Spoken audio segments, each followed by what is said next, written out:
사랑하는 학생 여러분, 만나서 반갑습니다. 여러분을 생각하면 그 사랑 때문에 항상 눈시울이 붉어지는 선생님입니다.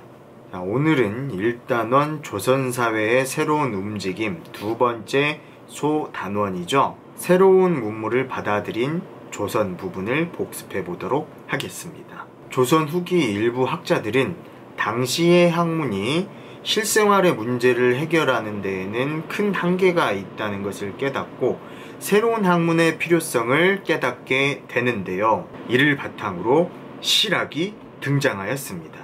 두둥 실학. 실학을 연구하는 학자를 실학자라고 하는데요. 실학자들은 다음과 같이 주장했습니다. 하나, 토지 제도를 바꿔서 토지를 농민들에게 나누어 주고 새로운 농사 기술을 보급해야 한다. 둘, 새로운 기술을 개발하고 공업과 상업을 장려해야 한다. 셋, 관리는 백성을 위하여 바르게 정치를 해야 한다. 넷, 우리의 것을 연구해야 한다. 다섯, 청의 문물과 기술을 적극적으로 받아들여야 한다. 이런 주장을 했는데요. 여기서 잠깐! 이때 당시 조선은 주변 여러 나라들과 활발하게 교류를 했다고 했는데요. 일본에는 통신사를 보냈다고 했었죠. 청의 연경, 그러니까 지금으로 치면 베이징에도 보냈던 사신이 있었는데요. 그 사신의 이름을 연행사라고 합니다. 자, 실학자 중에 유명한 사람이 있었으니 바로 누굴까요? 정약용 선생님이죠. 반대로 해야 되나요? 정약용. 아무튼 정약용은 오랜 유배 생활 중에서도 연구를 계속해서 훌륭한 업적을 남긴 뛰어난 학자였습니다. 책으로는 경세유표와 목민심서를 썼는데요. 기억나죠? 경세유표는 나라를 바로잡기 위하여 토지제도를 바꾸고 인재를 고르게 활용해야 한다는 그런 내용을 담고 있었고요. 목민심서는 지방의 관리가 지켜야 할 내용을 담고 있었죠. 또 우리나라와 중국의 성을 연구하여서 수원하성을 설계했고요. 거중기를 고안하여 수원하성을 건설하는 데 큰 힘을 보탰습니다. 선조 때 임진왜란이 일어났고요. 인조 때 병자호란이 일어났습니다. 그 다음으로 효종, 현종, 숙종, 경종, 영조의 왕을 거쳐서 왕이 된 왕이 있었으니 바로 정조죠. 나는 사도세자의 아들이다. 정조의 정책에 대해서 한번 배워봅시다. 정조는 탕평책을 실시했습니다. 탕평책은 이편 저편 싸우던 당시의 상황을 해결하고 왕권을 강화시키기 위해서 인재를 골고루 등용하기 위한 그런 정책이었습니다. 또 왕실 도서관인 규장각을 설치했고요. 이 규장각에서 인재들과 나랏일을 의논하고 그들에게 학문을 연구하게 했죠. 또 정조는 백성의 생활 수준을 향상시키기 위해서 경제 발전에도 힘을 썼고요. 또 수원화성을 건설했죠. 유네스코 세계유산이랍니다. 그렇다면 수원화성에 대해 알아볼까요? 수원화성에는 여러가지 과학기술들이 사용되었습니다. 지금부터 주요 건물들을 한 가지씩 살펴볼 텐데요. 먼저 살펴볼 것은 수원 서북공심돈입니다. 이 서북공심돈은요, 벽돌로 3층의 망루를 만들었고 병사들이 화포로 방어할 수 있게 했습니다. 다음은 수원 팔달문.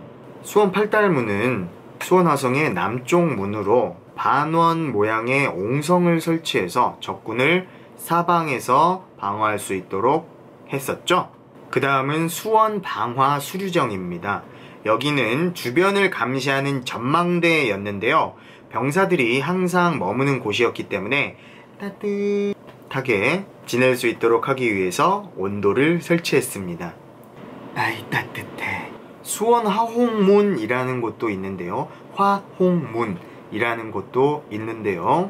수원천의 북쪽 수문으로 하천이 범람하지 않도록 물길을 조정하는 역할을 했습니다.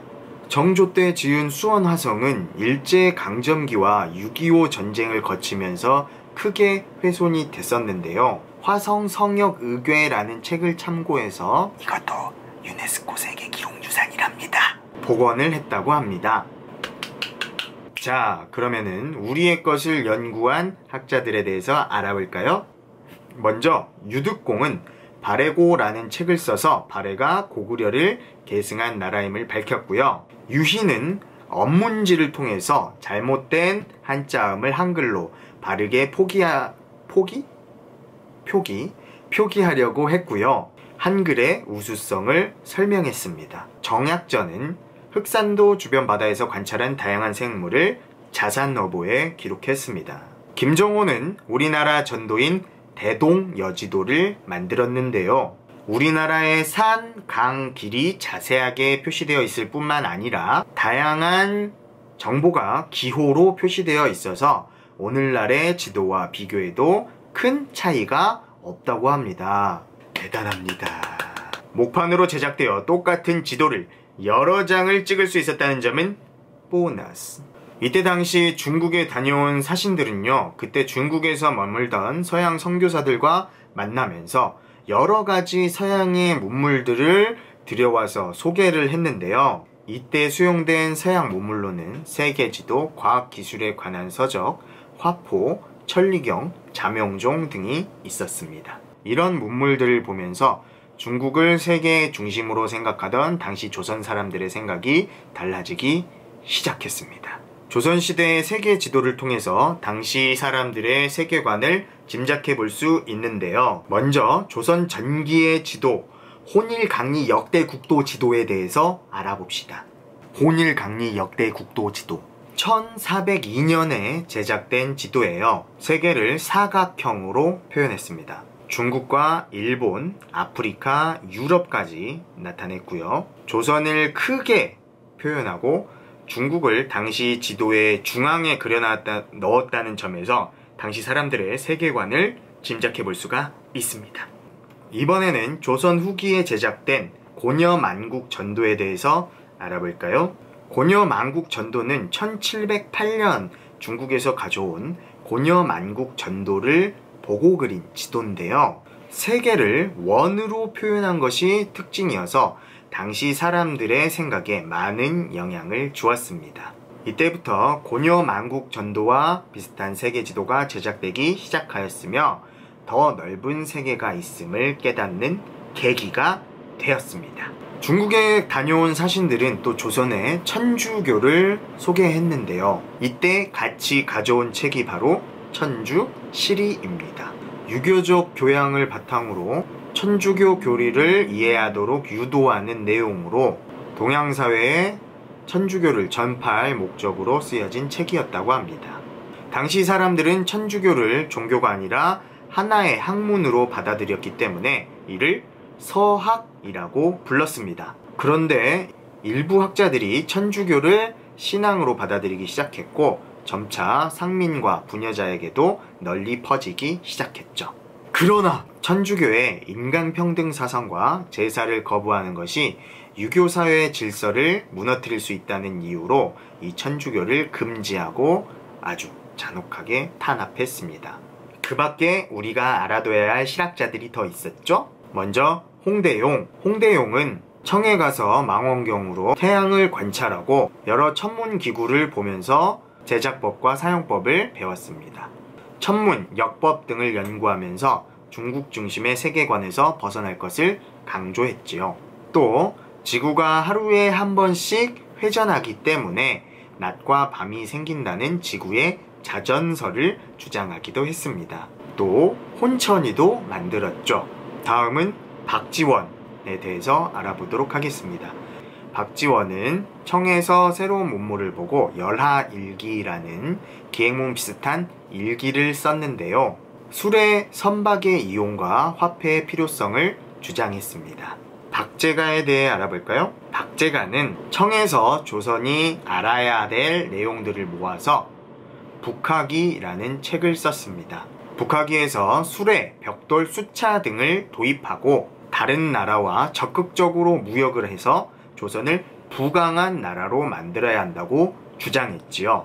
오늘의 영상은 여기까지. 내용이 하다 보니까 좀 많네요. 그래도 틈나는 대로 취미생활 하듯이 뭐 한두 번씩 계속 보다 보면은 정리가 되지 않을까 생각을 합니다. 그럼 친구들, 오늘 또 보고 내일 또 보기. 안녕.